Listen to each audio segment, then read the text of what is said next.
Ever notice how the people who talk about protecting their energy are often the ones who don't manage it well? Yeah, that used to be me.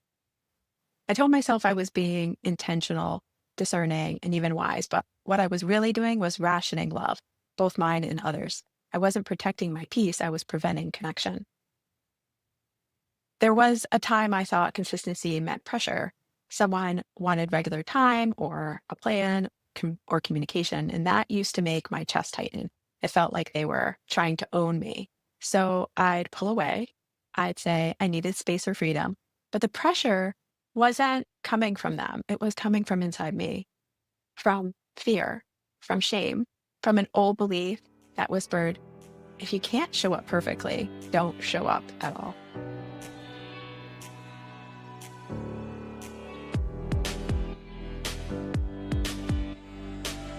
And someone said to me, you don't have to be perfect. I just need to know when you're actually here. And it hit me. I wasn't protecting myself anymore. I was controlling the flow of connection to avoid feeling overwhelmed. I'd become the emotional breaker switch. I thought I was saving both of us from pain, but really I was deciding when love was allowed to flow. That wasn't protection. That was power, and it was lonely. That's when I started asking, how often do I dissociate? And how often am I doing that when no one else is even around? It wasn't just others I was withdrawing from. It first started with me. I could hold space for everyone else's storms, but the moment I sat with my own body, I wanted to escape. Silence made me squirm, stillness made me sprint.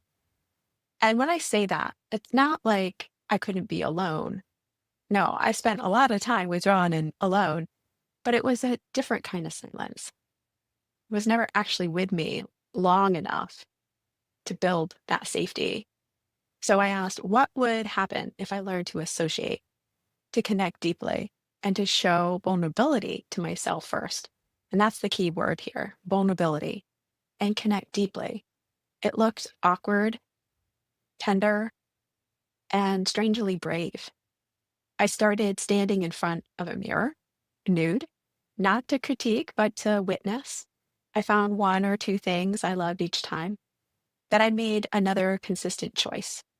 And that's the word we're dealing with here today, which is the fifth tool of the coming out course.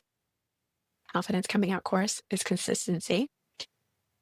And that consistent choice was to experience physical intimacy with myself on purpose, not out of loneliness, but as practice for presence. I made love to me instead of chasing it through someone else.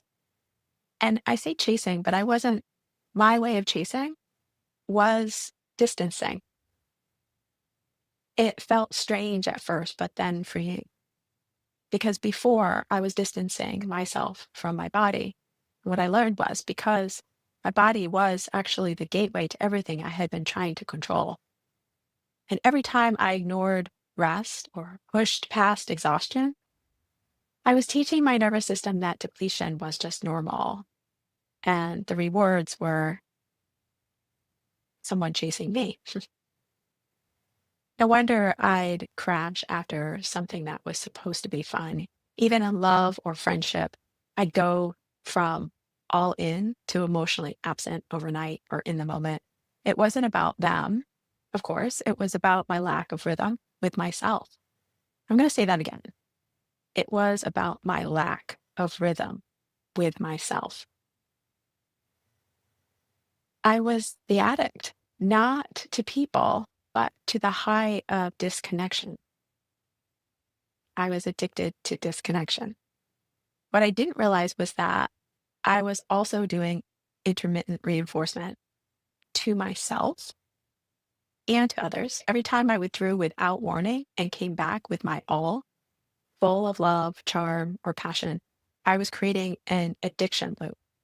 Pull away, someone ask of something of me and worry. I return, dopamine spike, and repeat. It was a whiplash effect for myself and therefore for others.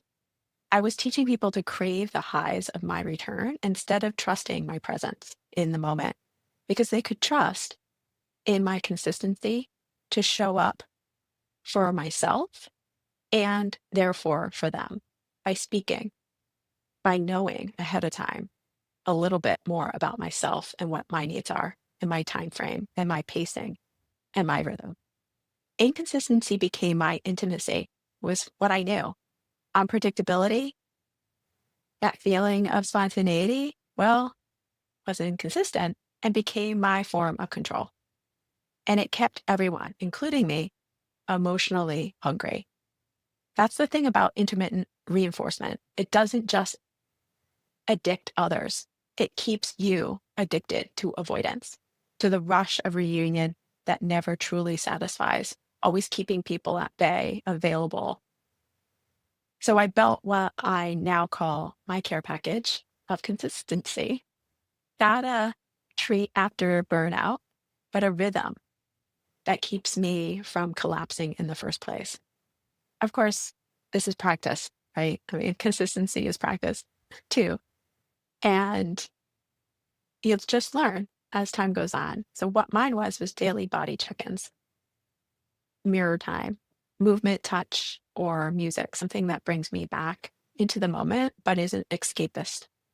And one simple rule, if I say I'll do something for myself, I do it. It doesn't matter how small. It wasn't about control. It was about care as consistency. But for the first time, stability didn't come from anyone else. The pressure I used to feel wasn't other people demanding too much. It was my body remembering what presence feels like. Now I ask myself, hang on, is this pressure or is this presence? Because presence can feel like pressure when you're not used to it. It's not danger, it's aliveness. And it can be scary. And we have a threshold for presence and pleasure and presence and aliveness. So I realized I couldn't offer compassion to others because I hadn't practiced giving it to myself. So now when I want to shut down, I breathe and say, hey, I see you. You are scared. You don't have to disappear. And that one sentence has repaired more relationships than any apology. Because when I meet myself with compassion, I stop expecting others to rescue me from my own avoidance. I used to think the goal was to protect my energy. Now I know it's to direct it. Consistency with myself became the foundation. Tiny acts of truth that built internal trust. And truth not just in action, but in verbal confirmation. I stopped managing others' access to me and started managing my own access to myself. And you know what happened? Connection stopped feeling like captivity. It started feeling like collaboration, a dance I could actually enjoy. I realized I didn't need to be perfect or manage the dance, not with myself and not with anyone else. I just needed to stay on the dance floor. My creativity, my freedom, my aliveness, that all live in the space where I let myself try, stumble, laugh, and learn, where I stop performing and start playing with the rhythm. Because it's all about that. That's where I found flow again, not in control, but in curiosity, not in managing energy, but in moving with it. And when I allowed imperfection, when I let myself make a fool of me, and even say it out loud, here I am making a fool of me, I found that connection isn't something to protect or earn. It's something to co-create, movement by messy, magnificent movement. So if you've ever felt that pull to run, that drop into numbness, ask yourself, how often do I disassociate even when I'm alone? What would happen if I learned to connect deeply and show vulnerability with myself in private moments? It looks like presence. It looks like rhythm. It looks like staying. Because healing avoidant patterns isn't about forcing connection. It's about staying connected to yourself long enough to trust that you won't disappear inside it. If this resonates, join me inside the Confidence Coming Out course, a 7-step journey to rebuild self-trust, consistency, and confidence from the inside out. You can start today by going to raylikecoaching.com. Thank you for joining me.